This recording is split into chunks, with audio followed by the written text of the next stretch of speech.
윤석열 당선인은 오늘 지방순회 마지막 일정으로 강원 지역을 찾았습니다. 낙마 1순위로 꼽히는 정호영 보건복지부 장관 후보자에 대해서 윤석열 당선인 측은 의혹이 상당 부분 해소됐다고 평가했습니다. 인수위 취재기자 연결합니다. 조은지 기자. 네, 서울 삼청동 인수위원회입니다. 네, 당선 이후 부지런히 지역을 돌고 있는데요. 오늘이 마지막 지역 일정이라고요? 네, 윤석열 당선인의 감사 인사 이른바 약속과 민생의 행보 7번째이자 마지막 지역 오늘 강원도입니다. 당선인은 오늘 춘천과 원주, 강릉까지 3개 도시를 당일치기로 다녀오고요. 교통망 확충 현장 또 강원도 맞춤형 산업 조성 현장을 살피고 있습니다.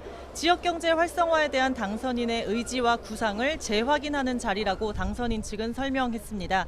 당선인은 오전에 춘천역에서 강원도 순환철도망 구축 계획을 보고받았습니다.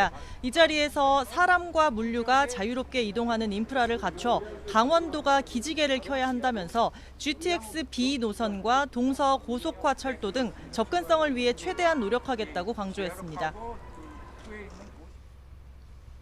재정 여건이 허락하는 최대한 강원도의 이런 교통 인프라 확충을 위해서 저도 최대한 노력할 것을 다시 한번 약속드리겠습니다. 제가 선거 때 도민들께 드린 약속은 반드시 지킵니다. 네, 오늘 당선인 일정에도 역시 국민의힘 김진태 강원지사 후보, 최성현 춘천시장 후보가 동행하면서 선거 개입이란 뒷말이 나오고 있는데요. 민주당은 오늘 비상대책위원회의에서 당선인이 오차범인의 접전 지역만 콕 찍어 방문하고 있다면서 보수 세력 대결집에 몰두하는 행보가 우려된다, 자중하라고 비판했습니다. 다음 주 이 시각쯤이면 용산시대가 열리게 되는데 대통령실 일부 인원이 용산 군인 아파트에 입주한다고요?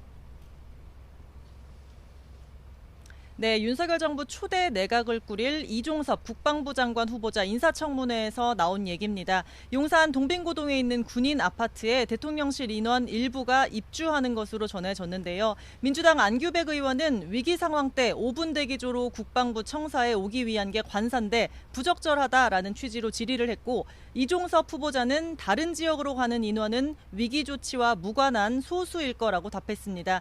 해당 아파트는 300세대 정도인데요. 기존 동빙고동 관사에 살던 장교 일부가 청와대 인원들 관사인 종로구 효자동 모처로 이전해서 서로 관사를 맞바꾸는 형태가 논의되는 걸로 알려졌습니다.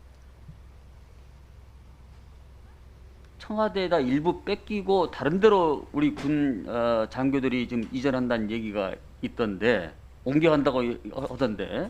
지금 아직 최종 결정된 것은 아니고 협의 중에 있는 것으로 알고 있습니다. 다른 지역으로 이전하는 인원수가 소수이고 또 그 인원들은 위기 조치하고 무관한 사람들로 아마 되지 않을까 하는 생각이 듭니다. 네, 민주당이 낙마 1순위로 꼽았던 보건복지부 정호영 장관 후보자의 경우는 어제 청문회에서 민주당 의원들이 집단 퇴장하면서 파행됐는데요. 윤석열 당선인 측은 제기됐던 의혹이 상당 부분 해소됐다, 클리어됐다 이렇게 말했습니다.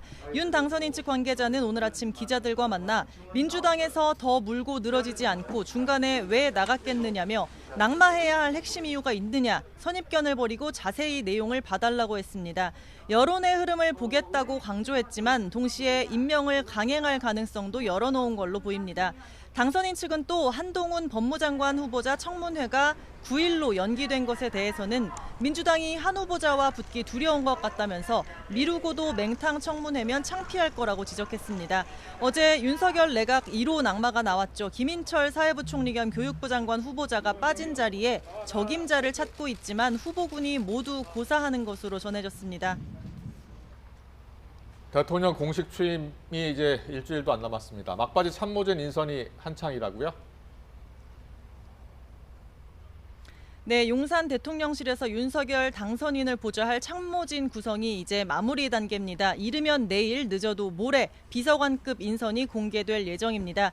눈에 띄는 건 국정상황실인데요. DJ 정부 때 외환위기 극복을 위해 만들어져서 진보 정권에만 있었던 이 부서, 윤석열 정부에서도 유지하기로 했습니다. 보수 정권에선 처음으로 국정상황실이 생기는 셈인데 장제원 비서실장은 오늘 기자들과 만나서 재난이나 치안, 정치 현안 등 대내외 위기 상황에 즉각 대응하고 확인하는 차원에서 당연히 필요하다고 설명했습니다. 초대 국정상황실장에는 지난 대선 캠페인 당시 윤석열 후보의 메시지를 총괄했던 한호섭 전 MB 청와대 선임행정관이 내정됐습니다. 정무수석실 산하 정무비서관에는 홍지만 전 의원, 홍보기획비서관에는 최영애 전 동아일보 부국장이 거론되고 있습니다. 인사검증에 앞장선 주진우 변호사는 초대 법무비서관이 유력하고요. 강인선 대변인에 이어 부대변인으로는 동아일보 이재명 기자가 낙점됐습니다. 지금까지 서울 삼청동 인수위원회에서 YTN 조은지입니다.